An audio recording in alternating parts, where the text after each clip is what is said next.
암페어 법칙을 살펴봤는데 그 맥스웰이 잘 째려 보니까 이게 두 개가 대칭성이 있는 것 같은데 이게 없으면 대칭성이 안 생기는데 해서 소위 요 변이 전류라는 요 양을 집어넣어서 이 맥스웰 방정식의 네 개를 완전히 완성시켰다라고 했었죠. 그래서 요거 이렇게 네 개를 우리 지난 시간에 우리 다 이제 요약을 했죠. 그래서 이제 그래서 이제 맥스웰 전기와 자기에 대한 건 다 배웠어. 그럼 뭘 더 하나요? 그래서 이제 그렇다고 해서 뭐 할 게 없는 게 아니고. 그래서 우리 보면 우리 이제 조금 아까 그 변이 전류를 집어넣으면 전자기파가 생긴다라고 하는 놀라운 결과를 보기 전에 우리 지난번에 전기에 대해서 공부했을 때는 물질의 특성을 전기적인 특성으로 우리 분류를 했었는데 이번에는 자기적인 특성으로 한번 분류를 해봅시다. 근데 그러고 하기 전에 먼저 원자가 어떻게 생겼냐면 예를 들어서 수소 원자처럼 원자핵 주위에 이렇게 반지름 r 속도 v로 이렇게 도는 전자가 있다고 생각해 봅시다. 물론 이건 틀린 얘기예요. 왜냐하면 원자 정도 크기에서는 다음과 같은 궤도를 그린다는 얘기를 할 수 없어요. 왜냐하면 궤도를 그리려면 요 물체의 순간에 궤도라는 게 그 순간의 위치와 속도를 정확히 알아야 궤도를 그릴 수 있어요. 근데 우리 좀 있으면 우리 이 학기 끝날 때쯤 돼서 배우겠지만 원자 수준에서는 위치와 속도를 정확히 알 수 없어요. 그러니까 이렇게 그릴 수 없어요. 그래서 이렇게 그린다는 게 사실 말은 안 되지만 우리 그냥 한번 이래서 우리 고전적으로 그냥 이렇게 전자가 이렇게 돈다고 쳐봅시다. 전자가 이렇게 돌면 비록 도선은 없지만 이렇게 전류가 흐르는 것 같죠? 그죠? 이렇게 이걸로 전류가 흘러. 근데 이게 음회전하니까 전류는 반대 방향. 다음과 같이 전류가 흐르죠. 그래서 이게 마치 전류가 흐르는 고리처럼 보인다 이거예요. 전류가 흐르는 고리처럼 보이면 이게 자기 쌍극자죠. 자기 쌍극자 모멘트를 한번 계산해 보세요. 자기 쌍극자 모멘트는 어떻게 계산해요? 우선 크기는 IA고 방향은 이렇게 도니까 전기 쌍극자 모멘트는 요 아래 방향으로 향할 테고 전류는 우리 단위 시간당 전하가 얼만큼 지나가는가를 보는 거니까 그럼 여기를 딱 막아놓다기보다는 여기 이렇게 구멍을 놓고 1초에 전하가 몇 번 지나가는가 세보면 되죠. 그래서 한 바퀴 도는데 걸리는 시간의 역수로 나누면 진동수니까 이게 2파이r을 v로 나누는 게 한 바퀴 도는데 걸리는 시간이죠. 그 시간으로 나눠주면 이게 바로 전류가 되는 거죠. 여기 전류는 구했어. 그 다음에 A는 면적은 요거 반지름이 R인 원의 면적이니까 파이 R죠. 그래서 자기 쌍극자 모먼트의 여기 오빗이라고 해서 궤도를 그린다고 해서 그거의 방향은 아래 방향이고 크기는 요거를 파이 R 제곱을 곱하면 파이가 상쇄되고 R도 하나 없어지고 V가 분모해서 위로 올라가면 2분의 2V. 근데 이걸 잘 보면 가만히 있어보자. RV 에다가 M을 곱하면 우리 이렇게 원운동을 하는 양의 각운동량이 되는 거죠. 그래서 여기다 M을 곱하고 M을 나눠주면 2M분의 2가 빠졌네. 전하.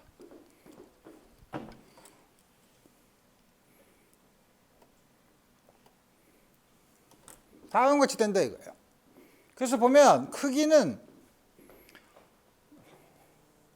자기 쌍극자 모먼트가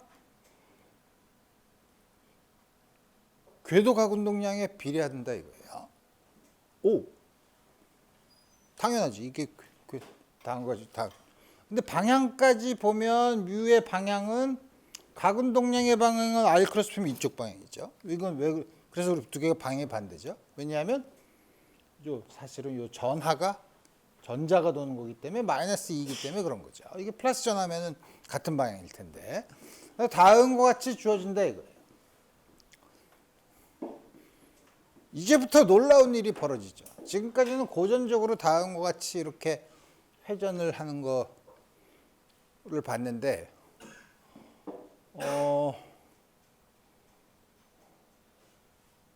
그러니까 가운동량이 필요하죠.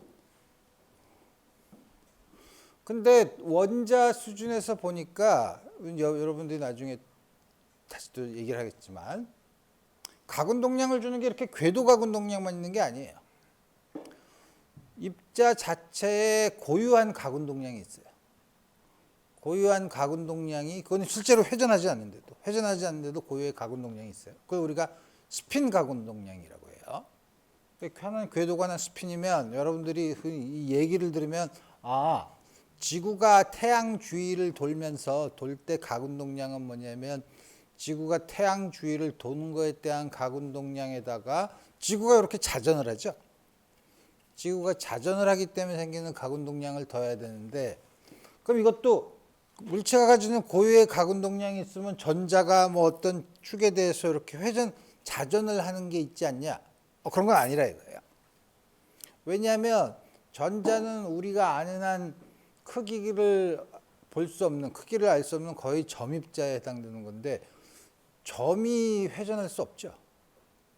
그래서 우리 마치 이게 스핀 가운동량은 마치 지구가 자전하는 것과 같다라는 비유는 아주 틀린 거예요. 그냥 입자가 고유로 가진, 그러니까 여기서 이제 한 가지 점프가 있는데, 자기 쌍극자 모멘트는 궤도 가운동량에 비례하네. 근데 가운동량이 이렇게 궤도 운동을 하지 않아도 가운동량이 있으면 자기 쌍극자 모멘트를 주냐? 준다 이거예요. 자기 쌍극자 모멘트는 그 소스가 궤도 가운동량이든 스핀 가운동량이든 신경 쓰지 않고 준다 이거예요. 그래서 여기 있는 거 스핀 자기 쌍극자 모멘트는 역시 스핀 가운동량, 아까 이거 궤도 가운동량이었는데 이렇게 줘준다 이거예요. 근데 뭔가 좀 이상하죠? 아까는 여기 2n분의 L이었는데 이건 스핀인 경우에는 이게 2배가 돼요. 그래서 2배가 되는데 이거는 사실 상대론적인 효과에다가 세차 운동 이렇게 복잡한 게 있지만 우리 그런 거 신경 쓰지 말고 그냥 2배래. 그래서 이렇게 주어진다 이거예요. 근데 이렇게 작은 거는 요 원자 수준에서는 스핀 가운동량이 혹은 궤도 가운동량도 그런데 양자화돼 있어요. 양자화돼 있다는 게 뭐라 그랬죠? 제일 최소양이 있는 게 양자화됐다는 거죠. 그래서 요 H라는 새로운 양, 우리 좀 있으면 배우고, 이거 플랑크가 도입해서 플랑크가 도입한 H인데 아주 작은 양인데 대개 6.6 곱하기 10의 34승 줄 세컨드의 단위를 갖고 있는 건데, 그거에 이게 줄 세컨드면은 이게 에너지에다가 이거 시간을 곱한 거라서 좀 이상하게 여기 가운동량의 단위이기도 해요. 그래서 우리 요거를 쓰면 요거를 2파이로 나눈 양, 2파이로 나눈 양에다가 요게 2분의 1이거나 마이너스 2분의 1인 경우, 그렇게 두 개지만 있다 이거예요. 그래서 자기 쌍극자 모먼트가 스핀에서 나온 거는 특별히 어떤 한 방향에 대해서는 이렇게 두 값만 가질 수 있어요. 그래서 특히 그 중에서 요 크기인데 이게 전자고, 전자에 대해서 이렇게 주어지면 이거 아주 작은 양이지만 이렇게 기본적인 자기 쌍극자 모먼트가 있는데 요거를 보어 마그네톤이라고 불러요. 뭐 어렵긴 하지만 우리 요약을 하면 궤도 가운동량에 의해서는 이렇게, 스핀 가운동량에 의한 쌍극자 모멘트는 이렇게. 물론 두 개를 더 해야 되죠. 근데 그러면 요것만 양자화되어 있냐? 사실 원자 수준에서 가면 요것도 양자화되어 있는데 요거는 역시 H를 2파이로 나눈 양을 정수인데, 요거는 정수는 여기는 플러스 마이너스 2분의 1이지만 요거는 정수로 다음과 같이 주어질 때, 어쨌든 뭐냐면 포텐셜 에너지는 요거 혹은 스핀 있을 때는 스핀에 의한 자기쌍극자 모멘트를 더해줘야 된다 이거예요. 왜 이렇게 갑자기 양자역학적인 얘기를 하냐? 이제 그 얘기 이제 하는데 뭐냐면 물질의 자기적인 특성을 보자 이거예요. 물질의 자기적인 특성은 크게 세 가지로 보는데, 물론 뭐 단계도 있긴 하지만, 반자성, 반대래, 다이아마그네티즘 영어로, 그 다음에 상자성, 파라마그네티즘, 그 다음에 강자성. 이거 이제 전기적인 성질인 경우에도 물론 이런 게 있지만 전기적인 건 드무니까 우리 얘기를 하지 않았는데, 다음과 같이 있다 이거. 그래서 반자성, 외부 자기장 안에서 자기쌍극자 모먼트가 유도된다 이거예요. 어떻게 유도되나? 이게 아닌데. 걱정하지 말고. 자, 이제 보면. 이 그림이 복잡하지만 우리가 하나만 보자 이거예요. 그래서 여기 이렇게 전자가 이렇게 도는 게 있어. 이렇게 도는 게 있는데 여기에 이렇게 도는 전류가 이렇게 흐르죠. 이렇게 도는데 여기다가 자기장을 이렇게 자기장 안에 들어오거나 자기장을 켰다 이거예요. 자기장을 키면 어떻게 되죠? 갑자기 이 안에 자기장의 플럭스가 늘어나. 그럼 늘어나지 못하게 하려고 이쪽으로 전류가 흐르죠. 그러니까 이쪽으로 전류가 흐르면 이쪽으로 전자는 이쪽으로 더 많이 가속이 된다는 거죠. 이쪽으로 그러니까 전기장이 들어오면 유도된 자기 모먼트까지 합해져서 이쪽으로서 늘어나죠. 그러니까 자기장의 반대 방향으로 이렇게 생기죠. 근데 이제 잘 보면 거꾸로. 근데 원자가 이렇게 있으면 자기장을 켜면 항상 전자가 이렇게 도는 원자만 있나요? 안 그렇죠. 원자는 이렇게도 돌고 이렇게도 돌고 이렇게도 돌고 제멋대로 막 도는 전자들이 다 있을 거 아니에요? 근데 그중에 이거 하나만 봤어. 그럼 마지막으로 반대로 도는 건 이렇게 돌면 전류가 이렇게 흐르면 그거에 의해서 생기는 원래 자기쌍극자 모먼트가 이렇게 자기장이 이렇게 늘어나면 늘어나지 못하게 이쪽으로 생기는 자기쌍극자 모먼트가 줄어들죠. 그러니까 이렇게 전자가 이렇게 반시계 방향으로 흐르는 거, 이거는 시계 방향으로 흐르는 걸 보면 이쪽으로 가는 거는 더 증가해. 이쪽으로 향한 건 감소해. 그러면 이 두 개가 합하면은 이쪽으로 내려온 게 더 많아지죠. 그죠? 지금 다음 그게 무슨 말이냐면 전자가 제멋대로 다 있어. 제멋대로 다 있으면 뭐 여러 가지 평면으로 있지만 크게 이제 요 평면에 대해서 투영을 시키면 이쪽으로 도는 거 반, 이쪽으로 도는 거 반 이렇게 생각할 수 있죠. 근데 자기장을 켜면 요렇게 되는 거랑 요렇게 되는 효과를 보면 결국 아래 방향으로 향하게 되죠. 전체 전부 다 합한 평균을 내보면. 그래서 자기장을 가하면 유도된 자기쌍극자 모먼트가 자기장의 반대 방향으로 생겨요. 왜 그런지 알겠죠? 그 렌츠의 법칙 때문에 그렇죠. 그래서 대부분의 보통 물질은 다음과 같은 성질을 만족하는 반자성 물질이에요. 대부분은 반자성 물질이고, 근데 자기쌍극자 모먼트가 있는 물질이 있죠.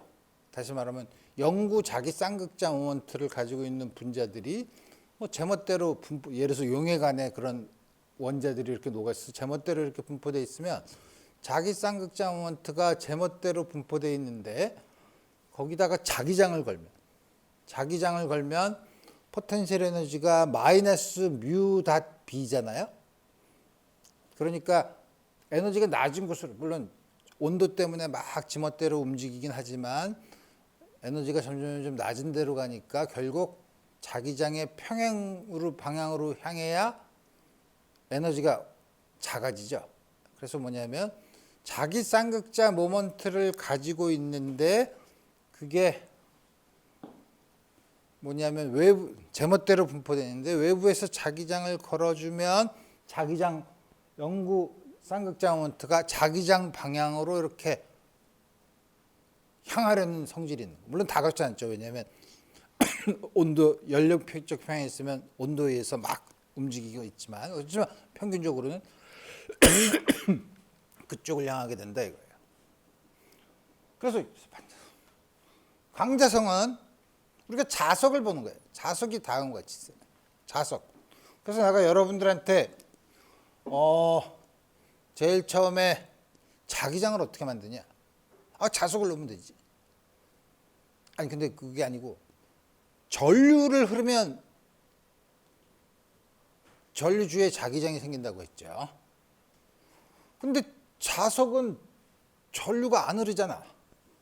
전류가 안 흐르는데 그런 영구 자석에는 전류도 안 흐르는데 어떻게 자기장이 그렇게 세게 만들어지나요?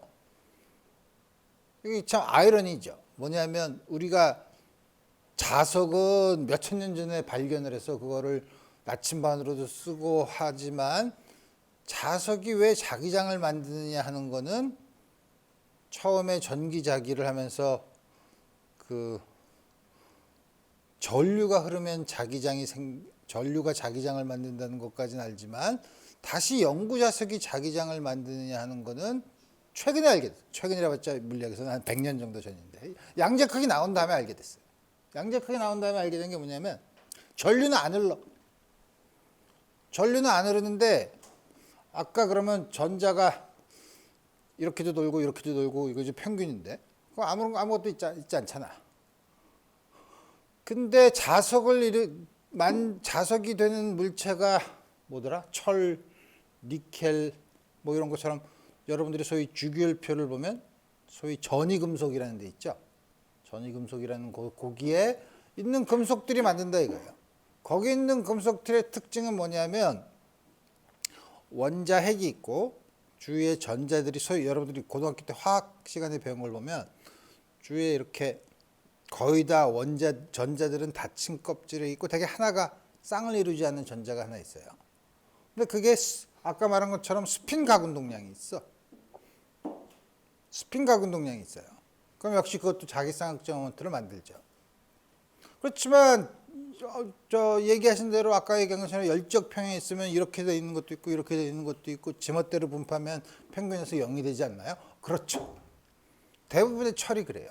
대부분의 철은 각각의 원자에 있는 그 전자의 스핀들이 제멋대로 분포되어 있어서 대부분의 철들은 자석이 되지 않아요. 근데 재미있는 사실은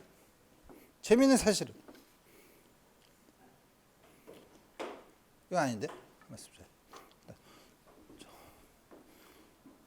이 하이젠버그나 혹은 아이징이라는 사람이 봤는데 그 스핀들 사이에 이렇게 쭉 철 원자들이 있으면 이렇게 규칙적으로 있는 것 중에서 이 둘 사이에 있는 전자들의 상호작용을 봤더니 가장 낮은 에너지 상태가 어떻게 되냐?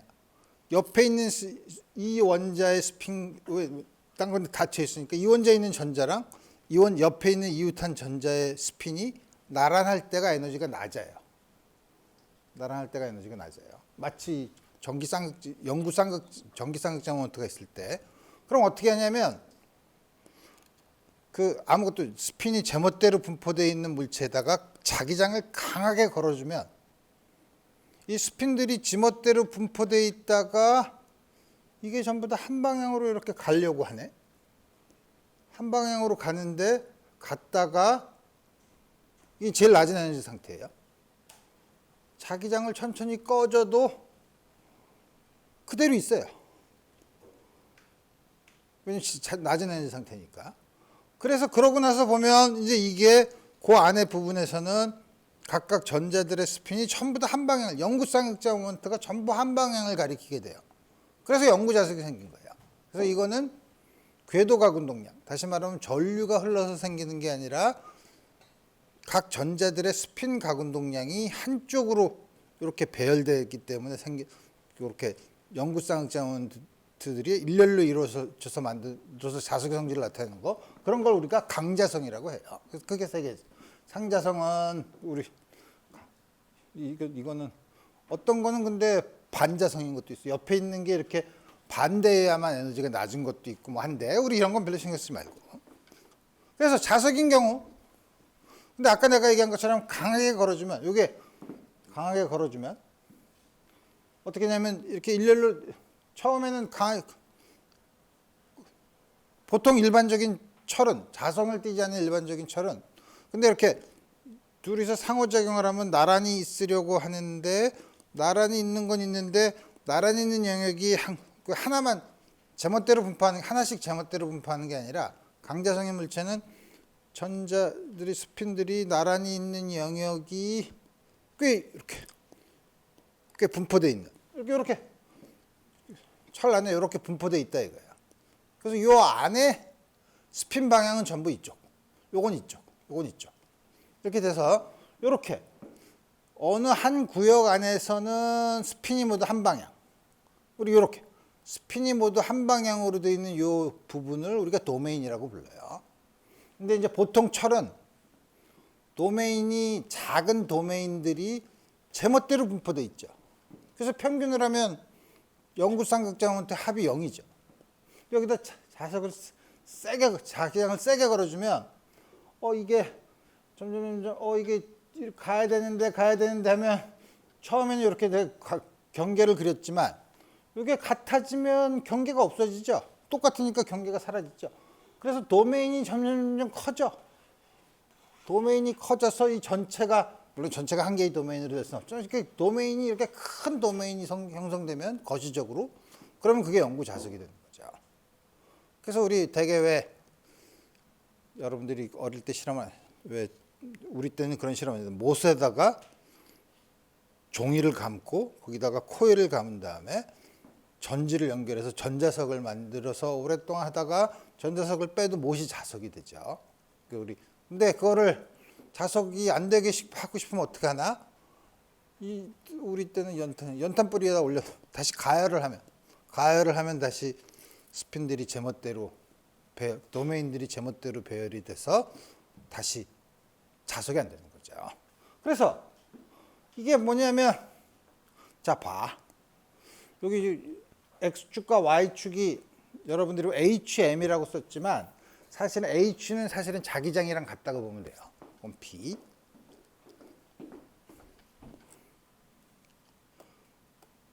여기 Y축의 M은 마그네타이제이션이라고 하는데 뭐 그렇게 새로운 용어를 이게 뭐냐면 자기 쌍극자모멘트의 합이라고 보면 돼요. Z 방향으로의 전부의 합. 그럼 처음에 여기서 시작했어요. 다시 말하면 이렇게 제멋대로 생긴 거.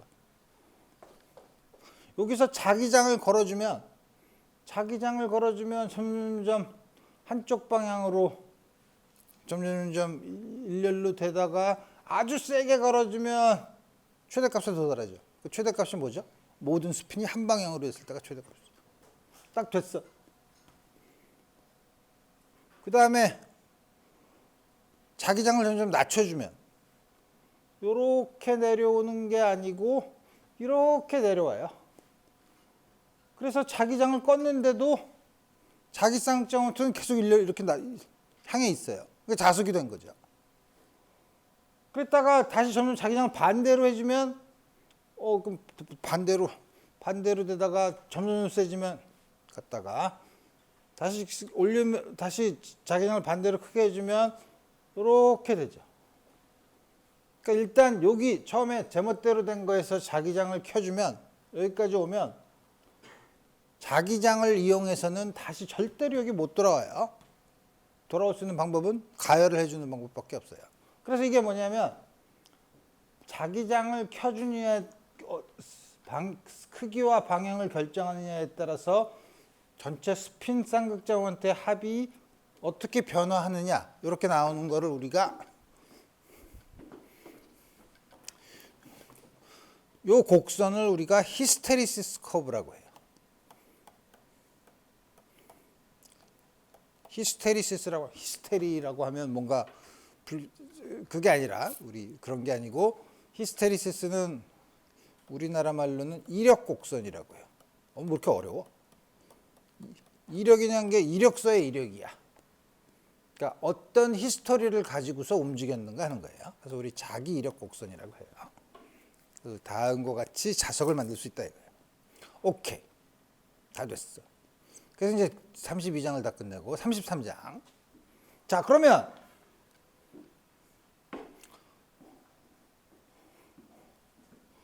앞에서 이 강의 시간에 첫 번째 얘기했을 때 맥스웰 방정식, 쿨롬, 이건 마그네틱 차지가 없다는 거, 파라데이 법칙, 암페어 맥스웰 법칙, 이 네 개가 있는데 이거에서 어떻게 전자기 파동이 나오냐? 할 수 있어요. 할 수 있는데 가만히 있어봐. 그래서 전자기 파동이라는 게 쓰면 전기장, 지난번에 얘기했었죠. 자기장이 진동을 하면 전기장이 유도가 되고, 이 전기장이 유도가 돼서 이게 전기장의 플럭스가 변하면 자기장이 유도되고, 이 유도된 자기장이 다시 일로 돌아와서 유도된 전기장을 만들어서 소위 피드백을 하면, 이 전류가 없어도 피드백을 하면 계속 서로가 진동하는 모드를 만들어낼 수 있을 것 같아 보이죠. 그래서 진동을 하면 사실 그렇게 돼요. 그럼 전기장은 우리가 잘 아는 파동의 형태 중에서 특별히 진동수가 하나인 거. 이걸 그래서 우리가 하모닉 웨이브라고 하죠. 사인 파동. 자기장도 똑같이 생겼어. 위상도 같아. 요런 걸 요렇게 된다는 거를 이제 유도를 할 거예요. 유도를 하는데 요렇게 되더라 이거예요. 전자기파가 요렇게 이게 한쪽으로 움직이는 이동하는 파동이죠.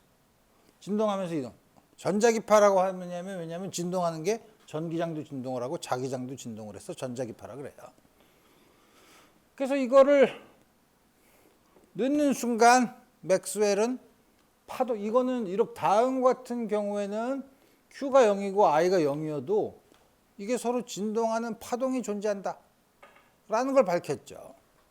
그래서 보니까 우리가 보는 빛, 가시광선 이런 것도 전자기파의 일종의 전자기파 중에 하나라는 것을 알았어요.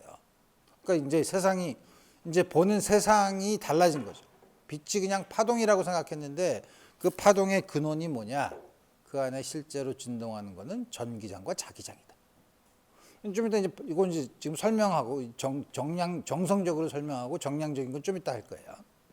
근데 빛의 속도는 그냥 파동이 이렇게 주어지면 빛의 속도는 우리 요 위상이 항상 일정하게 되는 게 빛의 속도니까 오메가를 양변을 시간 이게 0인 거를 일정하다고 놓으면 양변을 미분하면 일정한 건 0 k dx dt k 곱하기 v 마이너스 오메가는 0 그러니까 v가 오메가를 k로 넣는 양이죠. 좀 이따 보이겠지만 빛의 속도 혹은 전자기파의 속도는 우리가 여태까지 보았던 진공에서의 이게 퍼미어빌리티 이게 투자율 뮤제로랑 엡실론 제로의 스퀘어 루트 분의 1로 나오더라 이거예요. 아주 재밌죠. 사실 엡실론 제로는 전기적인 쿨럼의 법칙에서 나오는 상수였고 뮤제로는 비오사발의 법칙 혹은 암페어 법칙에서 나온 자기의 특성을 나타내는 상수였는데 그게 결합으로 나타나더라 이거예요. 물론 다르게 생각할 수도 있어요. 어떻게 생각하냐면 아니 그 진동 파동이 나가는 거는 우리 소리도 보지 않았어요? 소리인 경우에는 우리 어떻게 했나? 소리도 진동을 한다는 게 소리 말고 줄이도 쉽지. 팽팽하게 잡아당긴 줄이 이렇게 탁 흔들면 진동이 하는 게 진동을 왜 하냐면 거기에 항상 관성적인 성질, 질량, 탄성적인 성질, 이게 뭐더라? 장력.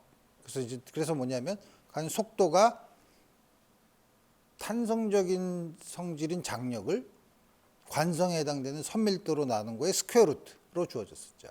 이것도 사실 이게 사실은 하나가 질량이 관성적인 전자기파의 관성적인 성질이라는 게 굉장히 이상하긴 하지만 이렇게 다음과 같이 주어진다 이거예요. 그래. 그래서 우리 전자기파라는 걸 좀 더 자세히 보기 전에 그럼 전자기파의 특성이 뭐냐? 전자기파의 스펙트럼. 밑에 있는 요거를 보면 굉장히 복잡하게 보이긴 하지만 우리 파동은 파장이랑 진동수로 구별할 수 있으니까 파장에다가 진동수를 곱하면은 빛의 속도죠. 그러니까 두 개를 곱하면 일정하니까 항상 그 두 개는 반비례하니까. 더하기 위에 거는 파장이야. 이쪽으로 가면서 파장이 길어져. 그럼 당연히 이쪽이 진동수가 작겠죠. 그래서 여기서 보면 파장으로 보면 10의 8승부터 뭐 물론 쭉 다 하지만 여기 이게 굉장히 재밌는 그림으로 그렸죠. 하나가 1이고 10의 제곱, 10의 3승 이렇게 그리면 사실 그냥 보통 스케일로 그리면 1, 10, 100이면 훨씬 많은데 그렇게 그리지 않고 우리가 이런 걸 로그 스케일로 그렸다 그러죠. 로그 스케일로 그렸어. 하도 웃기니까. 그래서 다음과 같이 그렸는데 우리가 전자기파, 가시광선은 전자기파인데 가시광선 여기 10의 마이너스 6승 요 근처 여기서 이걸 확대해 보면은 나노미터가 10의 마이너스 9승미터니까 약 400나노미터에서 700나노미터 사이가 가시광선 영역이에요. 파장이 긴 게 빨간 거, 파장이 짧은 게 보라. 빨주, 노초, 파, 남색이 없네. 미국에서는 무지개가 6색깔 무지개죠. 우리는 좀 더 민감해. 그래서 우리는 색깔을 7개로 분리할 수 있어. 남색이 우린 더 있지만 얘는 남색은 없고. 어쨌든 다음과 같이 주어져 있다.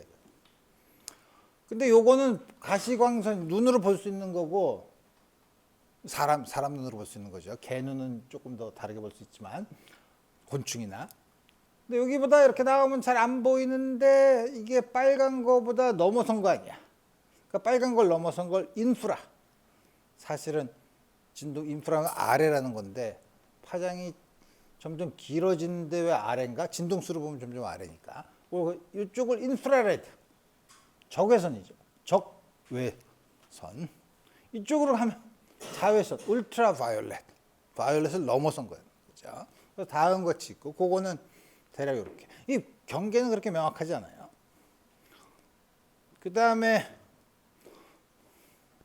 여기 요 근처를 라디오 파동. 우리가 뭐 AM 라디오, FM 라디오 이런 거 쓰는 게 라디오로 쓰는 게 이쪽은 또 이름을 짓기가 그래서 그냥 긴 파동, 롱 웨이브 이렇게 했죠.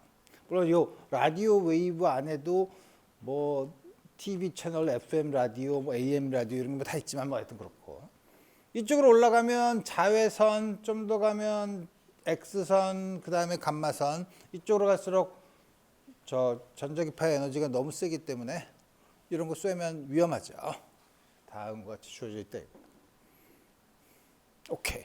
그래서 이제 우리 앞으로 그래서 뭐냐면 전자기파의 일반적인 특성을 얘기하고 그 다음에는 이 부분에 있는 거를 우리가 이제 자세히 볼 거라 이거예요. 우리 눈에 잘 보이니까.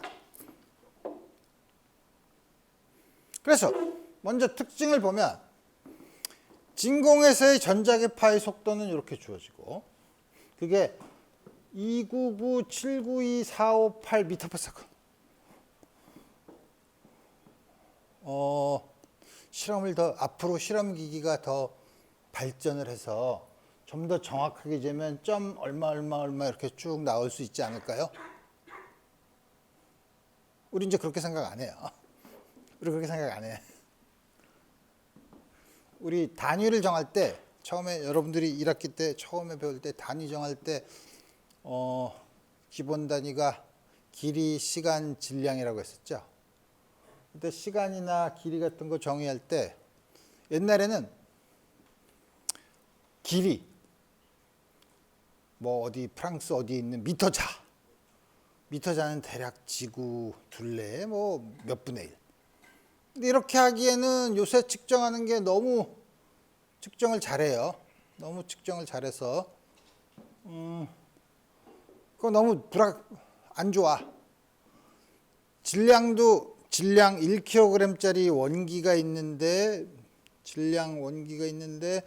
우리 그거 똑같은 거 만들어서 하는데 그 정확성을 따라가지 못해요. 정확성이 너무 부정확해. 우리 요새 하는 정확한 실험을. 요새 정확한 실험을 어떻게 하는지 알아요? 물론 레이저 때문에 그런데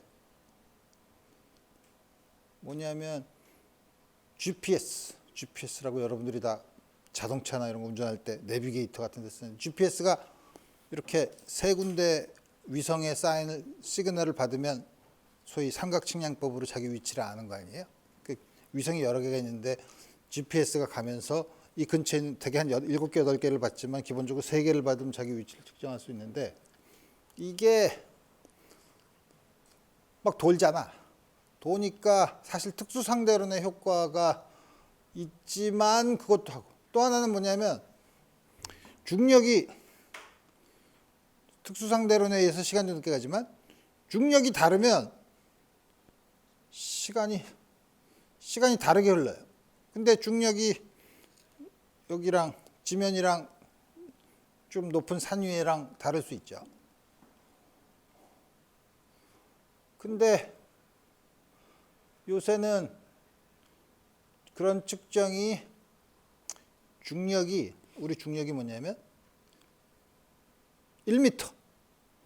1m의 중력의 차를 보정할 수 있어요. 라고 했더니 우리 물리과에서 좀 더 정밀한 실험을 하는 사람, 그 1m가 아니라 1mm라고. 그래서 요새는 굉장히 정확하게. 그래서 내가 왜 거기까지 얘기했냐면, 그럼 이거를 더 정확한 기계로 측정하면 이거의 숫자가 밑으로 더 많아지지 않을까요? 가 아니고, 우리 자연계에서 아까 말한 것처럼 그런 기준이 되는 양을 정하지 말고 자연계의 상수로 단위를 결정하는 거예요. 자연계에 나타나는 상수. 자연계에 나타나는 상수가 뭐가 있냐면 빛의 속도. 빛의 속도 이거는 우리가 언젠가 이거를 쟀겠죠. 그 다음에 더 재서 이거보다 더 많이 있겠죠. 그렇지만 빛의 속도를 요걸로 299, 벌써 이 숫자가 9개긴 하지만 요걸로 정의해요. 정의한다는 게 상수를 정의해. 상수를 정의하면 빛이 그 다음에 1초는 이제 원자식의 뭐 특정한 원소가 내는 어느 레벨에서 다른 레벨로 내려올 때 내는 빛의 진동수 이런 걸로 해서 정하면 이렇게 되면 요걸로 정의한다는 건 뭐냐면 빛이 요거의 역수의 시간만큼 이동할 때 가는 거리를 1m로 정의해요. 그래서 요거는 비록 우리가 좀 더 정확한 기계로 쓰면 더 정확하게 잴 수 있지 않을까요? 가 아니고 빛의 상수는 이걸로 정의한 거예요. 이거야. 빛의 상수는 이거야. 이걸로 정했어. 그 다음에 C는 진동수에 무관해요. 진공에서. 빛의 속도는 진동수에 무관해요. 우리 뭐 여태까지 다 이건 별로 그렇게 놀랍지 않죠. 소리나 이런 것도 진동수는 상관이 없었죠. 근데 이건 진공에서만 그래요, 사실. 진공이 아닌 매질, 예를 들어서 유리 이런 데 들어가면 사실 빛의 속도는 진동수에 따라서 달라져요. 진동수의 함수예요. 그래서 빛의 속도가 진동수에 따라 달라. 매질에 들어가면. 좀 이따 배우겠지만 굴절유리라는 게 매질에서의 속도, 빛의 속도, 진공에서의 빛의 속도를 매질에서의 빛의 속도로 나눈 양을 굴절유리라고 해요. 근데 그래서 보면 다르기 때문에 가는 동안 꺾이는 정도가 이게 그렇기 때문에 빛의 속도가 다르기 때문에 매질에서 꺾이는 정도, 굴절률이 차이가 나서 꺾이는 정도가 달라지죠. 그래서 처음에는 우리 햇빛 같은 경우에는 여러 진동수가 다 합해서 들어오지만 프리즘을 지나면 꺾이는 정도가 다르기 때문에 진동수 따라서 혹은 파장에 따라서 다른 색깔의 빛이 나오는 소위 프리즘에서 나오는 무지개 빛이 나오죠. 그런 걸 우리가 분산이라고 해요. 분산이 된다. 그 다음에 또 하나는 놀라운 게 뭐냐면 빛의 속도는 진공에서 관측자의 좌표 혹은 관측자의 속도에 무관하다 이거예요. 이게 뭐가 그렇게 다른가? 다르죠.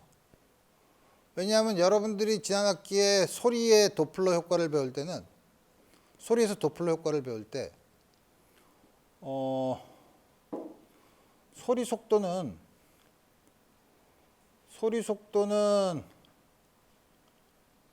거기서도 어디선가 공기가 정지한 좌표계에서는 다 똑같나? 좌표 이렇게 정지했으면 소리 속도가 이쪽으로 가나 이쪽으로 가나 같나? 내가 가만히 있어도 공기가 정지했으면 그래. 공기가 바람이 불면 만약에 바람이 나한테로 이렇게 불어오면 저쪽에서 오는 파동은 바람에 실려오기 때문에 더 빨리 오죠. 그러니까 소리 속도가 더 빠른 거예요. 뒤로 가는 건 나한테 오는 소리 속도가 늦어지죠. 그러니까 다른 파동은 좌표계에 따라서 만약에 바람이 불지 않는 공기가 정지한 좌표계로 항상 가야지 그거를 우리가 소리의 속도라고 하는데, 그러니까 뭐냐면 소리의 속도라는 게 좌표계에 따라서 달라진다 이거예요. 파동인데. 그러면 빛도 그래야 되는 거 아니냐? 안 그렇다 이거예요. 빛은 속도가 변하지 않아요. 놀라운 일이죠. 속도가 변하지 않아요. 진공에서. 자, 그러면 이런 전자기파의 특성은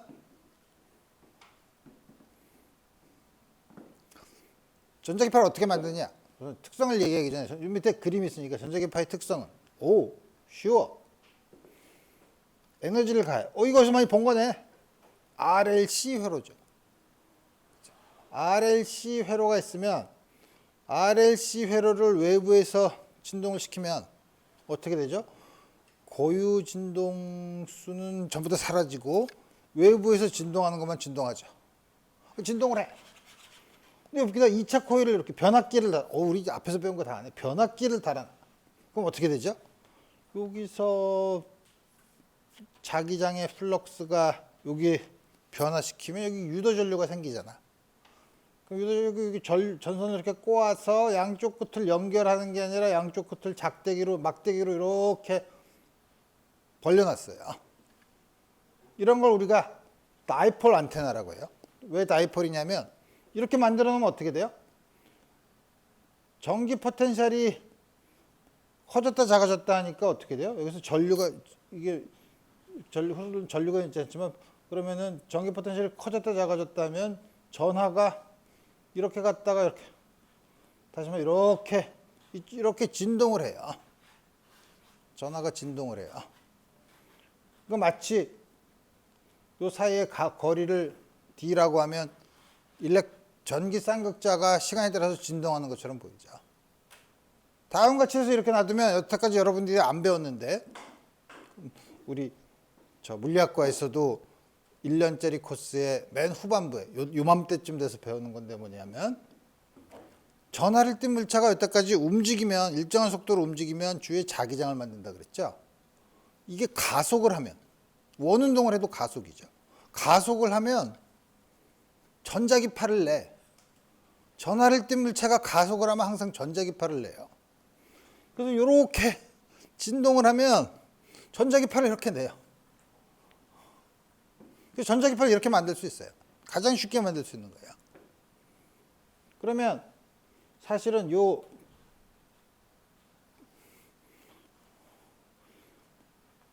전기 쌍극자 안테나의 수직인 방향으로 제일 세게 나가요. 그러면 이게 이제 소위 말하는 TV나 라디오에서 전파를 보내는 방법이에요. 그럼 이제 라디오나 TV를 받는 사람은 어떻게 받냐? 거꾸로 하는 거야. 파동이 와. 이런 장치를 똑같이 만들어놔. 여기까지 봅시다. 그럼 파동이 막 와. 그럼 전자기파니까 전기장과 자기장이 진동을 하잖아요. 근데 전기장이 막 진동을 하는 게 여기 이렇게 오면 전기장이 막 진동을 하면 전기장이 있으면 이 안에 있는 전자가 힘을 받잖아요. 이렇게 오면 진동을 해. 그럼 여기 포텐셜의 변화가 생기죠. 다시 말하면 여기 플럭스가 생겨서 여기 플럭스의 변화를 줘서 일로 와. 일로 오는데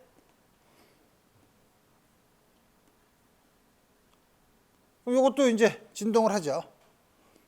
이제 또 강제 진동을 하죠. 근데 대부분 작잖아. 그래서 시그널을 크게 만들려면 여기서 받는 시그널을 이제 받아야 되니까 받는 시그널을 크게 하려면 뭐 이 중에 하나를 받고 요거를 이렇게 R을 이렇게 적당히 조절해서 뭘 한다고요? 임피던스를 맞추면, 다시 말하면 공명 조건을 만들어주면 공명 진동수에 대해서 여기서 진폭이 커지죠. 그거를 받아요. 그러니까 우리 TV나 이렇게 전파를 보내서 받는 경우는 이렇게 해서 보내고 이렇게 해서 받는 거죠. 그래서 요새는 안 그렇지만 옛날에는 왜 그래서 TV에 보면 이렇게 안테나 같은 게 있었죠. 안테나 같은 게 있는데 켜보면 잘 안 보여. 잘 안 보이면 안테나를 이렇게 돌리면 잘 보이고 그러죠.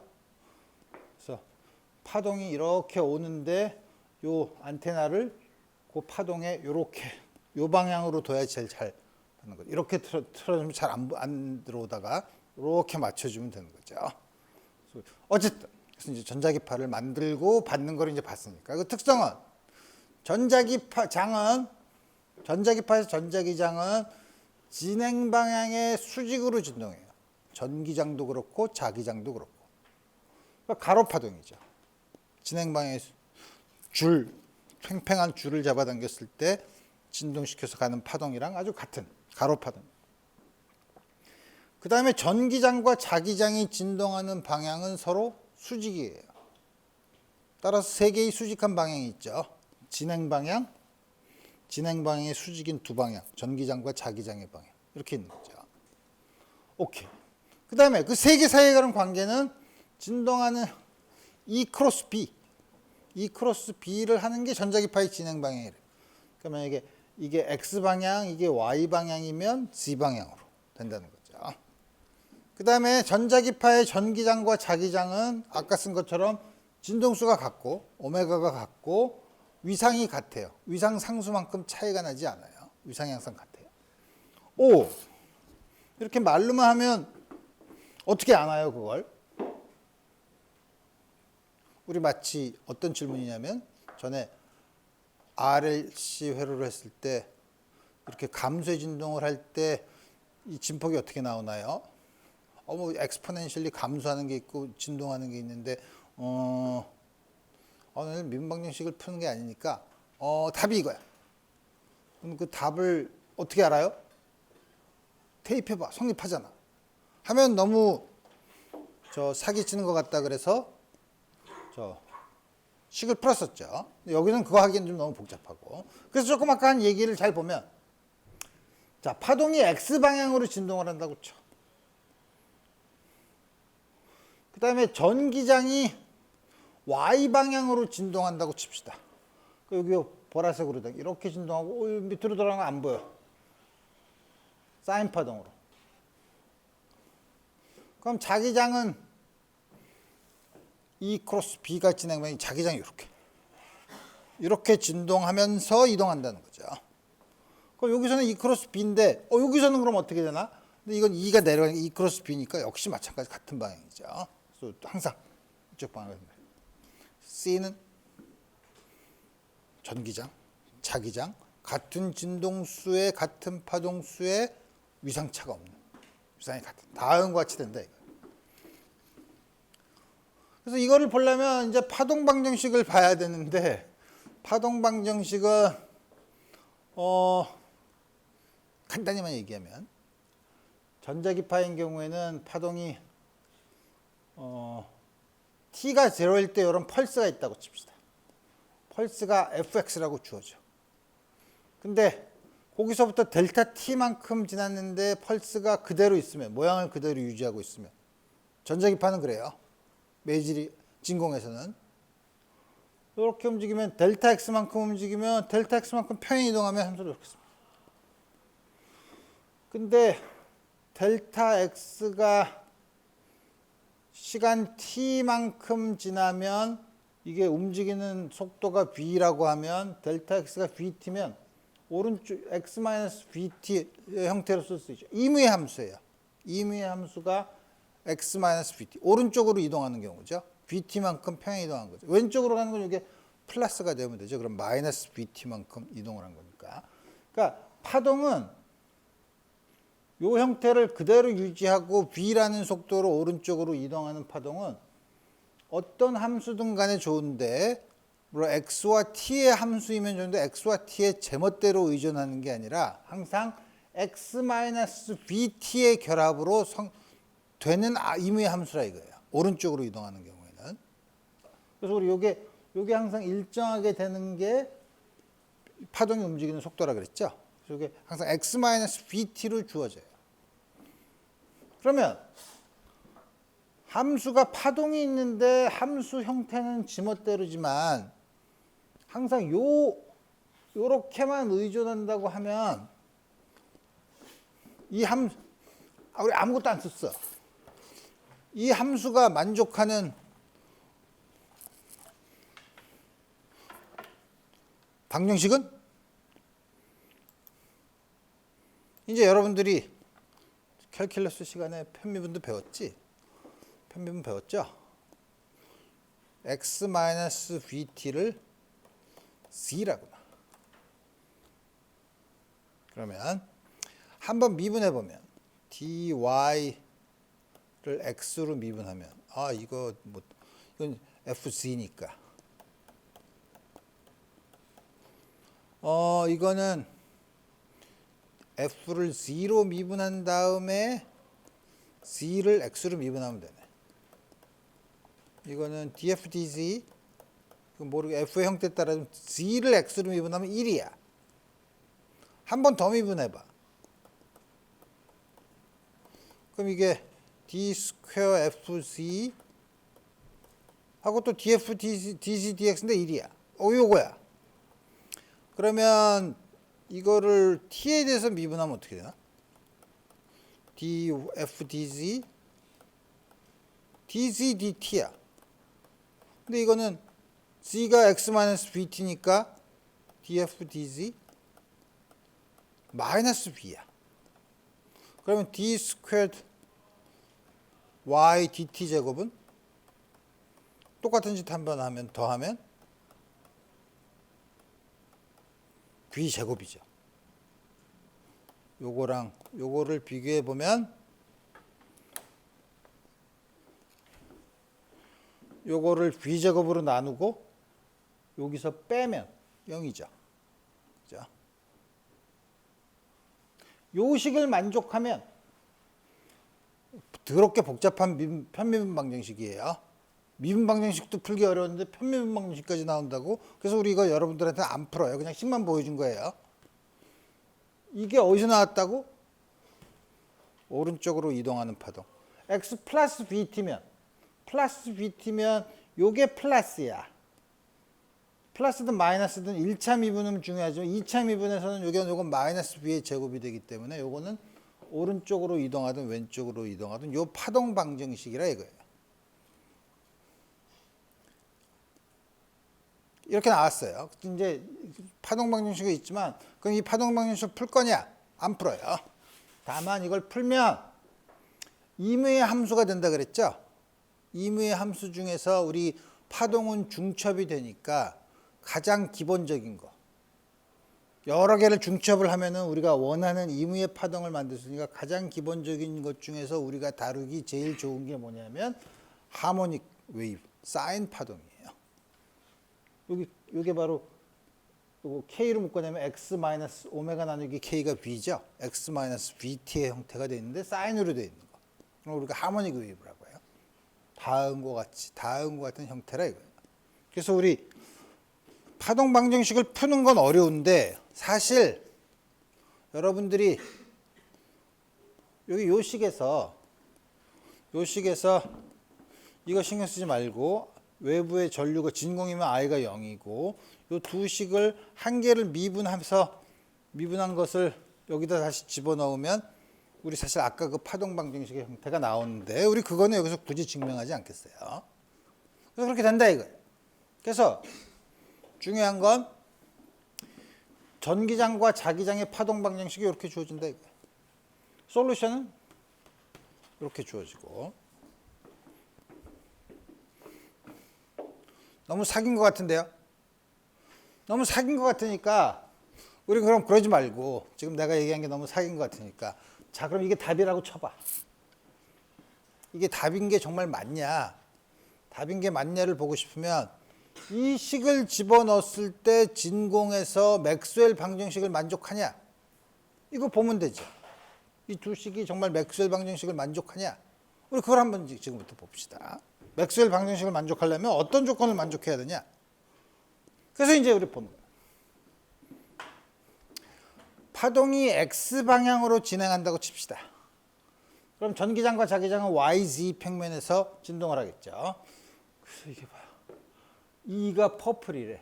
이렇게, E는 이렇게 진동을 하고, E 크로스 B가 자기장은 이렇게 진동해야 돼.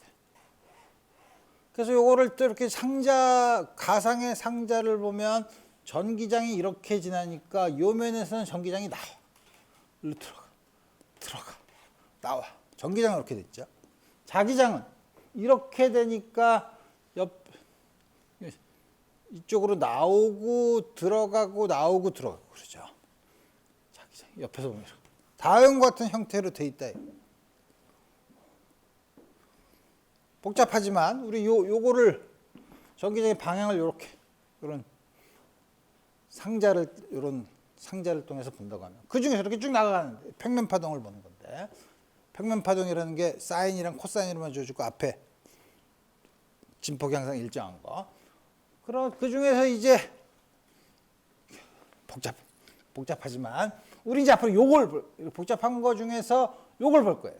뭘 보냐면 요 높이가 h고 폭이 dx인 요 직사각형. 요 직사각형을 보면 어떻게 되나?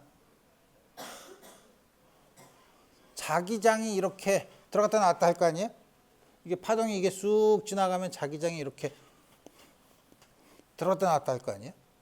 그럼 요거는 플럭스가, 자기장의 플럭스가 변하면, 자기장의 플럭스가 변화 생기는 여기서 유도된 전기장. 우리 이거 생각할 수 있을 테고, 그러니까 파라데이 법칙을 써야 되죠. 바로 여기서 파라데이 법칙을 여기다 적용할 거고, 이번에는 XZ 평면에 있는 요 폭이 dx이고 역시 h인 요 사각형. 이거는 파동이 쑥 지나가면 어떻게 되나? 전기장이 막 들어갔다 나왔다. 전기장, 여기를 지나가는 전기장의 플럭스의 변화가 있어. 전기장의 플럭스의 변화니까 암페어 맥스웰의 법칙을 여기다 적용한 그 두 가지를 보자 이거예요. 자, 복잡하지만 우리 이제 그 두 가지, 이제 그래서 저 두 가지를 볼 거야. 첫 번째, 요거.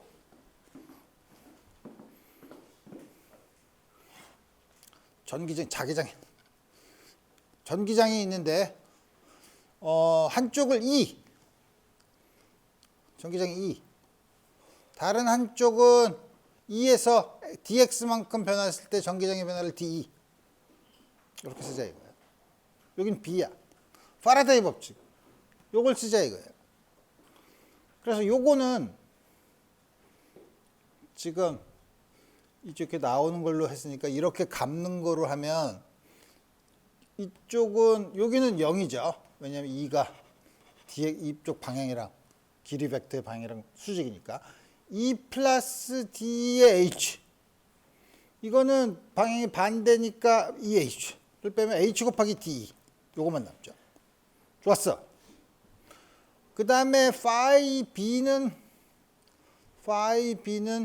B에다가, 여기는 B에다가, B는 DX가 아주 작으니까 거의 일정하다고 하면 BH DX야. 좋았어. 근데 우리 요거 DT를 써야 되잖아. 미분을 해. 그럼 요거 있으니까 H랑 DX는 우리 일정한 걸로 봤으니까 dBdt야. 이거랑 이거에 마이너스 부호를 붙인 게 같아야죠. 이거죠. 양변을 dx로 나누면 이렇게 되죠. h를 없애고 5. 이렇게 됐지만 사실은 요 dx는 뭐냐면 t를 고정시켰을 때 x로 미분한 거. 왜냐면 x와 t의 함수니까. 요거 x로 미분했다는 거는 사실은 편미분이라는 거죠. dx. 요게 주어진다는 거죠. 아까 x가 2가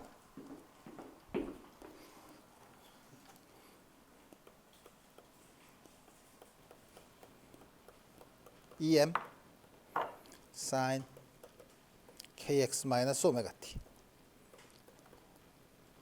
bxt는 bm sin kx 마이너스 오메가 t를 가정을 하면 d dx는 k가 앞으로 나오고 코사인. db dt는 코사인인데 마이너스 오메가가 나와야 되는데 그거에 마이너스 부호를 붙이는 거니까 요거에 마이너스 부호는 같으니까 요거는 똑같은 형태니까 항상 성립하니까 요 앞에 있는 게 성립해야 되죠. KE가 KEM이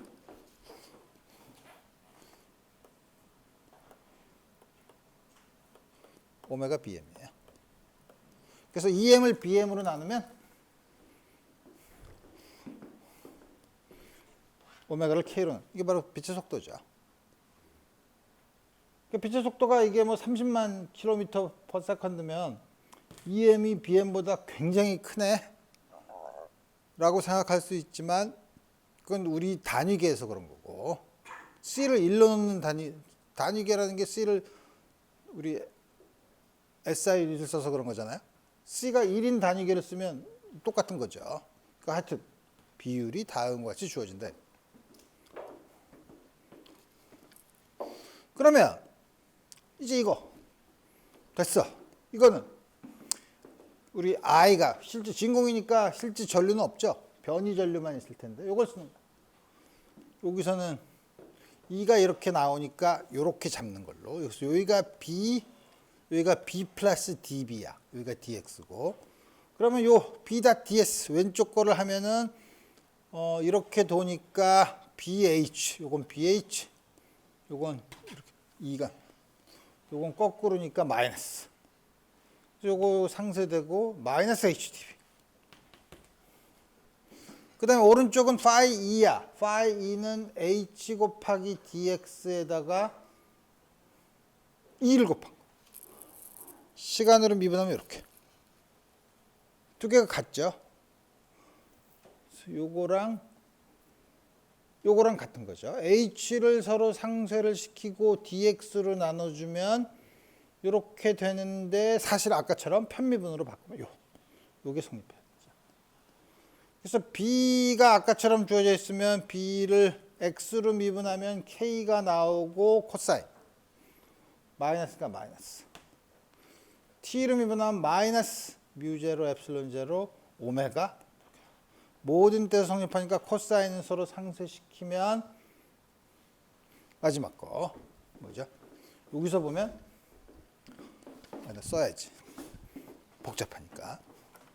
K BM은 뮤제로 엡실론 제로 오메가 EM이. 그래서 EM을 BM으로 나누면 EM을 BM으로 나누면 뮤제로 엡실론 제로 EM을 BM으로 하면 뮤제로 오메가 이게 위에 분자에 K가 있었는데 분모로 내려오면 여기 분모로. 근데 오메가 나누기 K가 C죠. 이렇게 됐었죠. 자, 근데 앞에 식을 보면 그게 C래. 그죠? 그래서 C는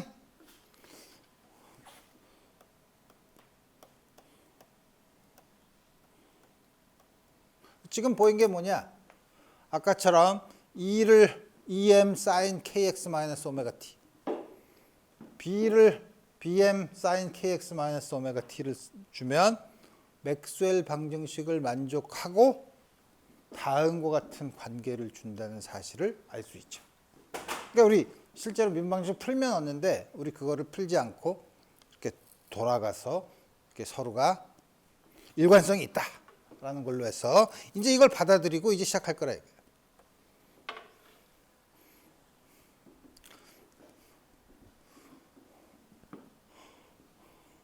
근데 재미있는 사실은 파동은 에너지를 전달하죠. 그 소리도 그렇고 이 줄도 그렇고 파동이 에너지를, 이게 재밌는 얘기. 원래 파동이 뭐냐? 처음에 여러분들한테 파동이 뭐냐라고 얘기할 때는 매질은 자기 자리에서 진동을 하는데 에너지가 한 곳에서 다른 곳으로 전달되는 걸 우리가 파동이라고 그러죠. 입자는 실제로 자기가 가. 예를 들어서 여기서 유튜브로 찍으니까 이게 참 행동에 제약이 있구만. 자고 있는 학생한테 분필을 딱 던지면 딱 맞아 하고 깨면 여기 있는 한 분자의 운동 에너지를 가지고 가서 포텐셜 에너지로 바뀐. 이게 보통 입자는 실제로 입자가 에너지를 가지고 가서 이동을 하는 거죠. 파동은 자신이 있는 진동만 하고 에너지를 전달시키는 거죠. 그래서 뭐냐면 우리의 고전적인 동요, 퐁당퐁당 돌을 던지자. 누나 몰래 돌을 던지면 누나의 손등을 간지러 주게 되는 거죠. 그래서 되게 이제 매질이 있어서 매질이 진동을 하면서 자기 자리에서 진동을 하면서 에너지를, 줄인 경우엔 줄, 소리인 경우엔 공기, 전자기파의 경우엔 없어. 매질이. 진공엔 매질이 없어요. 전자기파는 매질이 없이 진행을 해요. 전자기파가 그렇게 특이한가요? 특이해요. 왜? 보통 줄이나 소리의 파동은 사실 줄 사이의 장력이라는 게 뭐냐면 줄 분자와 분자 사이의 전기적인 힘, 이것이 다 복잡한 걸 합해져서 전기적인 힘을 만드는 거죠. 근데 우리가 얘기할 때 뭐더라? 기본적인 상호작용, 기본적인 입자, 뭐 이런 거 보죠. 우리가 그래서 여태까지 알고 있는 기본적인 상호작용이 중력, 전자기적인 힘, 또 그다음에 우리가 안 배우지만 핵안에서 핵력이랑 뭐 약한 상호작용이 이렇게 있다고 했죠. 이런 기본적인 상호작용은 매질이 필요 없어. 그러니까 중력도 여러분들 최근에 뭐 라이곤가 뭐 이래서 중력파를 검출했다는 실험이죠. 중력파 매질 필요 없어. 기본적인 상호작용에서 나오는 파동은 매질이 필요 없어요. 전자기파도 그렇죠. 매질이 필요 없어. 그렇지만 역시 매질은 없어도 진동을 하면서 에너지는 전달한다 이거예요. 에너지가 어느 방향으로 전달되겠어요? 빛이 진행하는 방향으로 가겠지 뭐. 빛이 진행하는 방향은 뭐예요? 아까 E 크로스 B랬잖아. 그러니까 틀림없이 에너지의 양은 모르겠지만, 양은 나중에 정하겠지만 에너지가 전달되는 방향은 E 크로스 B일 거라 이거예요. 그거에 비례할 거라 이거예요. 크기는 우리 뮤제로로 나눠주면 요 양이 뭐에 해당되냐면 이게 에너지냐고 단위 시간당, 단위 면적당 전달되는 에너지예요. 항상 우리 파동에서 그렇게 하죠. 단위 시간당, 단위 면적당 전달되는 에너지. 그래서 요거를 우리 S라고 쓰는데 요게 왜 이 단위 시간당, 단위 면적당 전달되는 에너지인가 차원 분석을 좀 이따 할 거예요. 그래서 요거를 우리가 뭐라고 부르냐면 포인팅 벡터라고 해요.